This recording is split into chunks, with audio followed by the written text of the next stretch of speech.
So hello everyone, I hope you all are doing good. मेरा नाम है मोहित चौहान और हम कवर कर रहे हैं अपना लक्ष्मीकांत का रैपिड रिवीजन सीरीज। ये है चैप्टर नंबर 7 का पार्ट 2।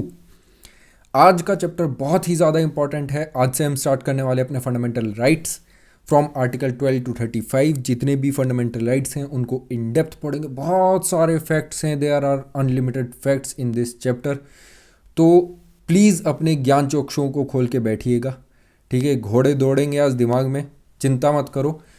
2 मिनट का ब्रेक लेना, पॉज करना वीडियो, आराम से जितना भी आपने ग्रेस्प किया है, जितना भी आपने गेन की है नॉलेज, उसको आराम से एसिमिलेट करना। बहुत धीरे धीरे सारी चीज़ों को रिवीजन करते हुए चलना, क्योंकि बहुत सारे फैक्ट्स हैं, बहुत तेज़ी में आएंगे। सो जब भी किसी भी इस चैप्टर के पल पे आपको ऐसा लगे कि भाई वीडियो अच्छी है, तो प्लीज़ घबराइएगा नहीं, बस सब्सक्राइब कर दीजिएगा, ठीक है। तो स्टार्ट करते हैं अपना चैप्टर नंबर 7, आर्टिकल 12। आर्टिकल 12 बात करता है definition of state. As such इसके बारे में कुछ जानने की ज़रूरत नहीं है। आर्टिकल 12 में बस एक चीज़ ध्यान रखिएगा, कोई भी ऑर्गेनाइजेशन या कोई भी पद, कोई भी कंपनी अगर किसी भी वे में गवर्नमेंट से जुड़ी है, that comes under the state. जैसे आप यहाँ पे देखेंगे, executive and legislative organs of union as well as state government, चाहे वो आपका एमपी हो, चाहे एमएसएल हो, मेंबर ऑफ स्टेट लेजिस्लेचर, कोई भी हो, किसी भी टाइप का ऑफिस हो। फिर उसके बाद आते हैं सारी की सारी अथॉरिटीज़ जो गवर्नमेंट के अंडर आ जाएंगी। फिर उसके बाद चाहे स्टैट्यूटरी अथॉरिटी हो, चाहे नॉन स्टैट्यूटरी अथॉरिटी हो, कोई भी प्राइवेट बॉडी, कोई भी एजेंसी, कोई भी ऑर्गेनाइजेशन जो वर्क कर रही है as a instrument of state, मतलब स्टेट में जिसका किसी भी प्रकार का अगर स्टेक है स्टेट का, तो डेफिनेटली वो किसके अंडर आ जाएगी, that comes under the state. और आप इसी चीज़ को लेके अंडर योर फंडामेंटल राइट्स आप डायरेक्टली कोर्ट के पास जा सकते हैं, सुप्रीम कोर्ट और हाई कोर्ट के पास।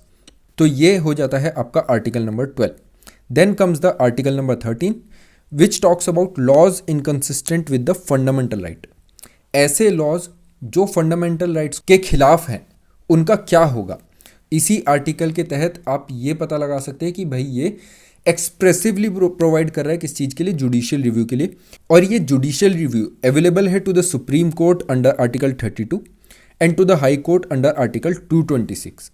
यहाँ पे क्या है, ये जितने भी लॉज हैं ना, जिसकी हम बात करें कि कौन से ऐसे लॉज हैं जो फंडामेंटल राइट्स को वायलेट कर सकते हैं या फिर इनकन्सिस्टेंट रहेंगे, तो उनमें आप जुडिशियल रिव्यू लगा सकते हैं। वो कौन कौन से लॉज है, दैट इज ऐसे permanent laws, temporary laws, statutory instrument and non legislative sources of law. किसी भी टाइप के आपके लॉ हों, चाहे वो ऑर्डर्स हैं, चाहे एग्जीक्यूटिव ऑर्डर्स हैं, चाहे लेजिस्लेटिव ऑर्डर्स हैं, वो सभी इसके अंडर आ जाएंगे। ये है आपका article number 12 and 13। Then comes the right to equality. यहाँ से स्टार्ट होता है आपका राइट टू इक्वालिटी, जिसमें सबसे पहला आर्टिकल है article number 14, equality before law and equal protection of law. अब बहुत ध्यान से समझिएगा ये कंसेप्ट, काफ़ी बार ये बच्चे समझ नहीं पाते हैं। तो सबसे पहला है equality before law and equal protection of law. हमने पिछले चैप्टर और उससे पिछले चैप्टर में भी पढ़ा है कि ये अवेलेबल है to the both citizens and foreigners. अब इसमें equality before law and equal protection of law का मतलब क्या है। Equality before law as the name suggest, सभी व्यक्ति लॉ के सामने इक्वल हैं, तो लॉ जो है वो सभी व्यक्तियों को इक्वली ट्रीट करेगा। ये जो कंसेप्ट है इक्वालिटी बिफोर लॉ, ये लिया गया था फ्रॉम द ब्रिटेन, और इक्वल प्रोटेक्शन ऑफ लॉ लिया गया था फ्रॉम अमेरिका। अब ये अमेरिकन ओरिजिन हो गया और ये ब्रिटिश ओरिजिन हो गया। सबसे पहले तो आपको ये ध्यान रखना है, ये ध्यान रख सकते हैं आप, इक्वलिटी बिफोर लॉ में बी आ रहा है तो ये ब्रिटेन से लिया गया है, ठीक है। बी से बी ब्रिटेन हो जाएगा यहाँ पे। फिर उसके बाद इक्वलिटी बिफोर लॉ में एब्सेंस ऑफ एनी प्रिविलेजेस, मतलब जब दो लोगों पे धाराएं लगेंगी तो वो दोनों लोगों पे धाराएं बिल्कुल बराबर लगेंगी। जैसे मान लीजिए किसी अमीर ने मर्डर किया और किसी ने गरीब ने मर्डर किया, तो वो दोनों ही मर्डर इक्वली काउंट होंगे, इसलिए दोनों को ही इक्वल ट्रीट किया जाएगा। अब ऐसा नहीं है कि किसी अमीर ने मर्डर किया तो उसको छोड़ दिया जाएगा या फिर उसकी जो पनिशमेंट है वो कम कर दी जाएगी, ऐसा नहीं है। तो यहाँ पे एब्सेंस ऑफ एनी प्रिविलेज है, ठीक है। फिर उसके बाद no person is above law, इसमें क्या बोल रहे हैं, सीधे सीधे कोई भी पर्सन लॉ के ऊपर नहीं है। अब चाहे कोई भी इंडिया का सबसे अमीर आदमी ही क्यों ना हो और सबसे गरीब आदमी क्यों ना हो, दोनों ने अगर सेम क्राइम किया है तो दोनों को सेम पनिशमेंट मिलेगी, इसलिए क्योंकि यहाँ पे कोई प्रिविलेजेस अवेलेबल नहीं है। और कई बार क्या होता है ना, देखिए मान लीजिए कोई केस है जिसमें दोनों ने, एक अमीर व्यक्ति है, गरीब व्यक्ति है, उन्होंने कहीं पे एक्सीडेंट किया ऑल्दो छोटा एक्सीडेंट था, बट अमीर व्यक्ति पे भी 10,000 रुपये का जुर्माना लगाया गया और यहाँ पे गरीब व्यक्ति पे भी 10,000 रुपये का जुर्माना लगाया गया। ये बोलता है आपका इक्वालिटी बिफोर लॉ। इसका मतलब क्या है, गरीब व्यक्ति तो बेचारे उसके लिए 10,000 रुपये बहुत ज़्यादा बड़ी चीज़ है, बट वहीं पे अमीर व्यक्ति 2 सेकंड में 10,000 रुपये देगा और छूट जाएगा। तो यहाँ पे ये कंसेप्ट शो करता है this is a negative concept. Then उसके बाद आता है इक्वल प्रोटेक्शन ऑफ लॉ। ये बोलता है equal treatment in equal circumstances. इसका मतलब क्या हुआ, like should be treated alike, मतलब कि जो एक जैसी परिस्थिति में है उनको एक जैसा ट्रीट करना है। अगर अमीर के बीच में कोई इशू चल रहा है तो उन दोनों को एक जैसा ट्रीट किया जाएगा, बट वहीं पे अगर गरीब और अमीर के बीच में कोई इशू चल रहा है तो वहाँ पे गरीबों को अलग तरीके से ट्रीट किया जाएगा। जैसे कि आप इसका एग्जांपल देख सकते हैं, लेज का कोई अभी केस चला था तो उसमें फार्मर्स के पक्ष में क्या किया था, सुप्रीम कोर्ट की रूलिंग आई थी। तो this is something like that. और ये क्या है, ये एक पॉजिटिव कंसेप्ट है क्योंकि ये लोगों के बीच में एक इक्वालिटी प्रमोट कर रहा है। Equality before law is an element of rule of law. और ये बोला किसके द्वारा गया था, ये बोला गया था एवी डाइसी के द्वारा। नाम से ही पता पड़ा है, rule of law and not of man. किसी व्यक्ति का यहाँ पे रूल नहीं है, यहाँ पे किसका रूल है, लॉ का। और लॉ में सीधे सीधे ये बोला गया है जब तक कोई व्यक्ति लॉ को नहीं तोड़ता है तब तक उसको कोई पनिशमेंट नहीं दी जाएगी, no punishment except for breach of law. Equality before law क्या है, एक बेसिक फीचर है और ये एलिमेंट है रूल ऑफ लॉ का, तो इसलिए बोला जा रहा है rule of law is basic feature of the constitution. अब इसमें हमने बात करी कि सब लोग एक जैसे ट्रीट किए जाएंगे, क्या इसमें कोई एक्सेप्शंस हैं?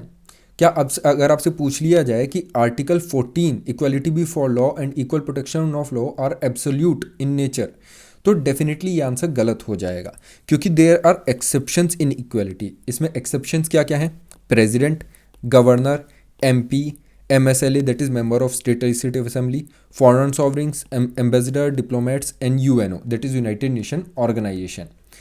प्रेसिडेंट हैं, प्रेसिडेंट के खिलाफ कई बार आप कोई भी क्रिमिनल प्रोसीडिंग स्टार्ट नहीं कर सकते हैं, चाहे और गवर्नर के खिलाफ भी नहीं कर सकते अगर वो अपने ऑफिस में है, उनके द्वारा कोई भी काम किया जा रहा है, उनके नाम पे कोई भी काम किया जा रहा है तो आप उनके अगेंस्ट क्रिमिनल प्रोसीडिंग्स नहीं कर सकते हैं। फिर उसके बाद no process for arrest and imprisonment during the term of office can be initiated, no civil proceedings against governor and president can be started, उनको 2 महीने का आपको नोटिस देना पड़ेगा। ऐसे ही no person shall be liable to any civil और criminal proceedings. आप इस चीज़ में ध्यान रखिएगा, एक जनरल पब्लिक भी, मान लीजिए मैं हूँ या फिर आप हैं, अगर किसी भी पब्लिकेशन में या न्यूज़पेपर में आप किसी भी पार्लियामेंट या स्टेट लेजिस्लेटिव असेंबली के प्रोसीडिंग्स के बारे में लिखते हैं तो आप पे सिविल और क्रिमिनल केसेस तब तक नहीं चलाए जा सकते जब तक वो सब्सटेंशियली ट्रू रिपोर्ट है। मतलब अगर आपने गलत छापा है तो डेफिनेटली आपके खिलाफ कार्रवाई हो सकती है। ऐसी ही फिर MP और MSLA है, आपको पता है इनके खिलाफ कोई भी प्रोसीडिंग्स नहीं स्टार्ट हो सकती हैं अगर वो किसी भी टाइप का वोट दे रहे हैं। जैसे फॉरेन सॉवरेन्स, एम्बेसडर, डिप्लोमेट्स और UNO, इनको भी क्या है, अरेस्ट एंड डिटेंशन से इम्यूनिटी मिली हुई है। काफ़ी बड़ा आर्टिकल है, बहुत ज़्यादा इंपॉर्टेंट है, बट मोस्ट प्रोबेबली सारे फैक्ट्स कवर हो चुके हैं। तो आप इस चैप्टर को 2-3 बार रिवाइज करेंगे तो डेफिनेटली ये चीज़ आपको बहुत अच्छे से ग्रेस्प हो जाएगी। अब देन आता है आर्टिकल नंबर 15, जिसके बारे में बात करें तो ये prohibition of discrimination on the grounds of, कौन कौन से ग्राउंड्स हैं भाई, जल्दी से बता दीजिए। Religion, race, caste, sex and POB का मतलब क्या है, that is place of birth. ठीक है, religion, race, caste, sex and place of birth के ग्राउंड पे आप किसी के साथ डिस्क्रिमिनेशन नहीं कर सकते हैं। तो इसका मतलब क्या, बाकी ग्राउंड्स पे डिस्क्रिमिनेशन कर सकते हैं? जी हाँ, बिल्कुल। यहाँ पे क्या है, प्रोहिबिशन ऑफ डिस्क्रिमिनेशन ओनली आएगा बेटा, इधर ध्यान रखिएगा, इधर ओनली आएगा, only on the grounds of religion, race, caste, sex and place of birth. बाकी आप दूसरे ग्राउंड्स पे डेफिनेटली क्या कर सकते हैं, डिस्क्रिमिनेट कर सकते हैं। और इसी चीज़ पे यहाँ पे कुछ स्पेशल प्रोविजंस भी बनाए गए हैं, जैसे कि आप वुमेन एंड चिल्ड्रंस के लिए अलग से लॉज लेकर आ सकते हैं, उनको अलग से रिजर्वेशन दे सकते हैं, सीट्स दे सकते हैं लोकल बॉडीज़ या फिर एजुकेशन इंस्टीट्यूशंस में चिल्ड्रंस को। यहाँ पे socially and educationally backward classes जैसे STs एंड SCs को आप यहाँ पे अलग से रिजर्वेशन देख सकते हैं, एजुकेशन इंस्टीट्यूशंस में भी दे सकते हैं। बट यहाँ पे एक चीज़ ध्यान रखिएगा, यहाँ पे माइनॉरिटी एजुकेशन इंस्टीट्यूशंस जो हैं उसमें ये चीज़ लागू नहीं होगी, ध्यान रखिएगा इस चीज़ को। Then EWS added by 103 constitutional amendment act 2019, ये एक एग्जांपल हो गया आपके लिए, इकोनॉमिकल वीकर सेक्शंस के लिए ये चीज़ ऐड करी गई थी 2019 में। एक क्वेश्चन बहुत इंपॉर्टेंट, क्या इससे पहले कभी भी इकोनॉमिकली वीकर सेक्शंस के लिए रिजर्वेशन लाया गया है या नहीं है, कमेंट सेक्शन में लिख के बताइएगा। अभी मैं आपको थोड़ी देर में बताऊंगा, बट कोशिश कीजिए आप अपने एंड से, क्या कभी लाया गया है, नहीं लाया गया, आपको बस ये लिखना है EWS बिफोर 2019 नो या यस, आपको बस ये बताना है, ठीक है। फिर उसके बाद OBC के लिए यहाँ पे रिजर्वेशन लाया गया था, added by 93rd constitutional amendment act 2005 में ये चीज़ यहाँ पे लागू करी गई थी। नेक्स्ट आर्टिकल आता है आपका article number 16, that is equality of opportunity in public employment. आप किसी के साथ डिस्क्रिमिनेट नहीं करेंगे, only on grounds of religion, race, caste, section, place of birth. उसके साथ साथ यहाँ पे 2 वर्ड और ऐड हो जाते हैं, that is descent and residence. तो यहाँ पे आप इन ग्राउंड्स पे, सिर्फ इन ग्राउंड्स पे पब्लिक एम्प्लॉयमेंट में क्या नहीं कर सकते हैं, डिस्क्रिमिनेशन। बट फिर अगेन इंडियन कॉन्स्टिट्यूशन है भाई, एक्सेप्शंस तो आएंगे ही आएंगे, एब्सोल्यूट तो यहाँ पे कुछ भी नहीं है, कॉन्स्टिट्यूशन ही एब्सोल्यूट नहीं है। तो यहाँ पे 4 एक्सेप्शंस दे रखे हैं। Parliament can prescribe the residence, और ये पावर सिर्फ पार्लियामेंट के पास है as a condition. Reservation in favour of any backward class not adequately represented in the services. अगर कोई भी ऐसी क्लास, कोई भी कम्युनिटी जो आपके सर्विसेज में ढंग से रिप्रेजेंट नहीं है, तो वहाँ पे उनको रिजर्वेशन दिया जा सकता है। ऑफिस रिलेटेड टू रिलीजियस और डिनोमिनेशनल इंस्टीट्यूशन, अच्छा ये बहुत इंपॉर्टेंट चीज़ है भाई। मंदिर में जो है आप किसी हिंदू पर्सन को ही क्या करेंगे, अपॉइंट करेंगे। इस टाइप की रिलीजियस चीज़ों के लिए क्या है, उसी रिलीजन का पर्सन होना चाहिए। फिर ऐसे ही state permitted to make provisions for EWS up to 10%, ठीक है। अभी इसके बारे में बहुत इन डेप्थ पढ़ेंगे, बस आने ही वाला ये मंडल कमीशन, मंडल का मंडल भाई, बहुत ज़्यादा कन्फ्यूज़न रहती है बच्चों को, पूरा एकदम आपके डाउट्स क्लियर कर देंगे यहाँ पे। सबसे पहले बात करें मंडल कमीशन की। 1979 में मोरारजी देसाई गवर्नमेंट ने अपॉइंट किया था सेकंड बैकवर्ड क्लास कमीशन, किसके अंडर, BP मंडल। ये कौन थे, ये MP थे। अब BP मंडल की कुछ रिपोर्ट्स आई, उसमें क्या कहा गया वो ध्यान से समझिएगा। BP मंडल ने बोला कि 27% रिजर्वेशन होना चाहिए OBC के लिए। तो मतलब कुल मिला के इन्होंने क्या बात करी, SC, ST एंड OBC के लिए टोटल रिजर्वेशन कितना होना चाहिए, दैट इज 50%, इससे ज़्यादा नहीं होना चाहिए, इन्होंने ये बोल दिया यहाँ पे 1990 में। बट ये चीज़ ध्यान रखिएगा, ये यहाँ पे इम्प्लीमेंट नहीं हुआ था, इम्प्लीमेंट किया गया था ये बाय VP सिंह गवर्नमेंट। भाई यहाँ पे तो बात खत्म होगी। अब इसके बाद आते हैं नरसिम्हन राव, और नरसिम्हन राव यहाँ पे 2 चेंजेस लेकर आते हैं। पहला क्या, 10% रिजर्वेशन फॉर EWS, समझ गए, मतलब इन्होंने चेंजेस लेकर आ गए। अब उसके बाद इन्होंने सेकंड चेंज क्या किया, क्रीमी लेयर, मतलब इन्होंने क्रीमी लेयर का कंसेप्ट ऐड कर दिया। पीछे भी हमने बात की थी क्रीमी लेयर की, तो यहाँ पे इन्होंने क्रीमी लेयर का कंसेप्ट ऐड कर दिया। भाई सभी OBC को नहीं मिलेगा, यहाँ पे वो OBC जो काफ़ी ज़्यादा बैकवर्ड हैं, सिर्फ उनको ही ये यहाँ पे रिजर्वेशन मिलेगा। अब इसके बाद आता है बहुत ही इंपॉर्टेंट मंडल केस इन 1992, जिसको आप, मतलब बेसिकली इंदिरा साहनी केस था, ये केयर नहीं है, this is Indira Sahni case, ठीक है, जिसको आप मंडल केस या फिर मंडल वर्डिक्ट भी बोलते हैं ऑफ 1992। इसमें सबसे पहला वर्डिक्ट क्या था, कोर्ट ने रिजेक्ट कर दिया 10% रिजर्वेशन फॉर EWS। कब लाया गया था, नरसिम्हन राव गवर्नमेंट में लेके आया गया था, सुप्रीम कोर्ट के द्वारा रिजेक्ट कर दिया गया इंदिरा साहनी केस। बट इन्होंने क्रीमी लेयर को डेफिनेटली यहाँ पे क्या कर दिया, रिजर्वेशन, मतलब जो मान्यता दी गई थी पहले, उसको यहाँ पे मेंटेन रखा, उसको इन्होंने अपहेल्ड किया, क्रीमी लेयर के कंसेप्ट को।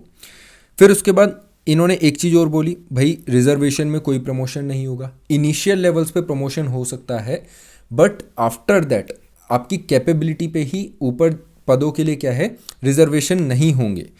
But by 77th constitutional amendment act in 1995 empower the state to provide for reservation in promotion. इसमें स्टेट को एम्पावर कर दिया गया by supreme court under article 16H में, अगर वो एडिक्वेटली रिप्रेजेंटेड नहीं है उस पोजीशन में, अगर मान लीजिए उस लेवल पे 100 लोग हैं, 100 लोग में से अगर 1 या 2 ही OBC के लोग आ रहे हैं, या फिर 1 या 2 ही SC ST कम्युनिटी के लोग आ रहे हैं, तो डेफिनेटली ये देखा जाएगा भाई इंडिया में पॉपुलेशन तो काफ़ी ज़्यादा है, क्यों इनको एडिक्वेटली रिप्रेजेंट नहीं किया जा रहा है। इसमें यहाँ पे सुप्रीम कोर्ट ने अपना वर्डिक्ट दिया by 77th constitutional amendment act, total reservation should not be more than 50%, 50% से ज़्यादा रिजर्वेशन नहीं होना चाहिए। और ये चीज़ यहाँ पे ऊपर मंडल कमीशन के द्वारा जो रिपोर्ट करी गई थी उसमें भी बोला गया था।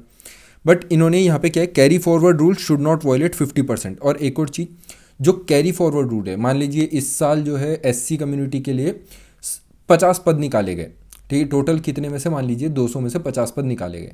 अब 50 में से सिर्फ वैलिड कैंडिडेट जो हैं वो हमें 25 ही मिले, बाकी 25 सीट खाली रहेगी। अब इनका क्या करें?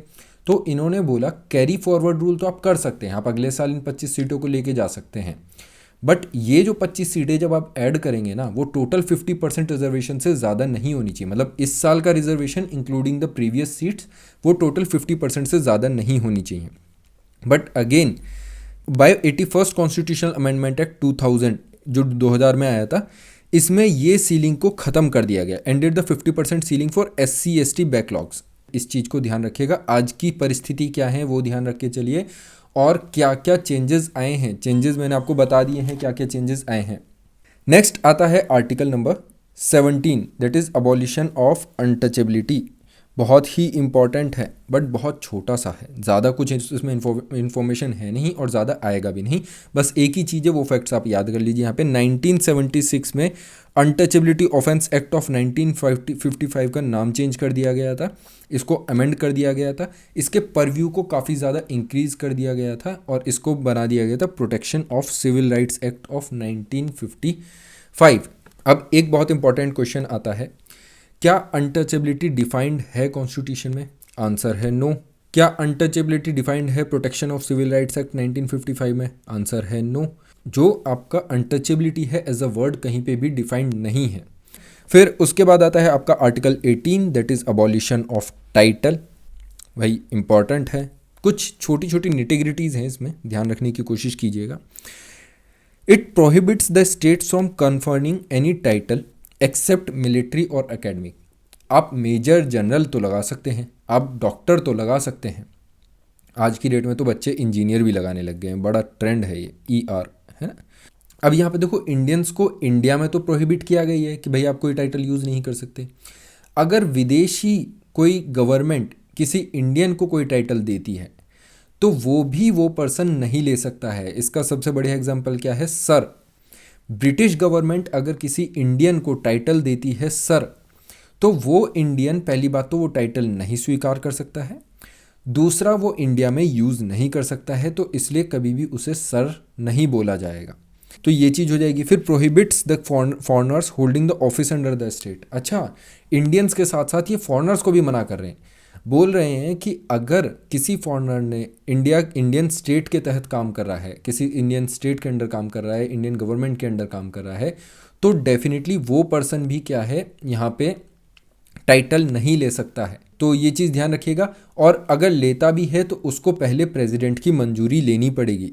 अब एक और चीज़, आर्टिकल 18 में जो ये अबॉलिशन ऑफ टाइटल है, ये as the theory of equality does not mandate that merit should not be recognised. ठीक है, मेरिट यहाँ पे रिकॉग्नाइज्ड किए जा सकते हैं, जैसे कि यहाँ पे भारत रत्न, पद्म भूषण, इनको आप रिकॉग्नाइज तो कर सकते हैं, बट ऐसा नहीं होना चाहिए कि आप इनको अपने नाम के आगे या पीछे लगाएं, जैसे भारत रत्न मोहित चौहान, ऐसा नहीं होना चाहिए।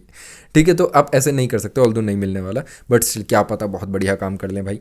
तो ये होता है आपका अबॉलिशन ऑफ टाइटल यहाँ पे ख़त्म। आई होप ये आपका रैपिड रिवीजन यहाँ पे आपको अच्छा लगा होगा।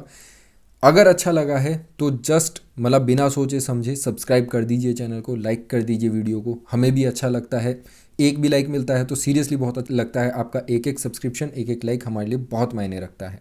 कम से कम 2 बार रिवाइज़ कर लीजिएगा प्रीलिम्स से पहले, बहुत अच्छे से आपका जो है इसका रिवीजन हो जाएगा मिनट्स में। आई थिंक ये मैक्सिमम 10 से 15 मिनट की वीडियो होनी चाहिए। पूरा फंडामेंटल राइट चैप्टर आपका आई थिंक 40 मिनट्स या 30 मिनट्स में कवर कर देंगे, हम कोशिश करेंगे पूरी।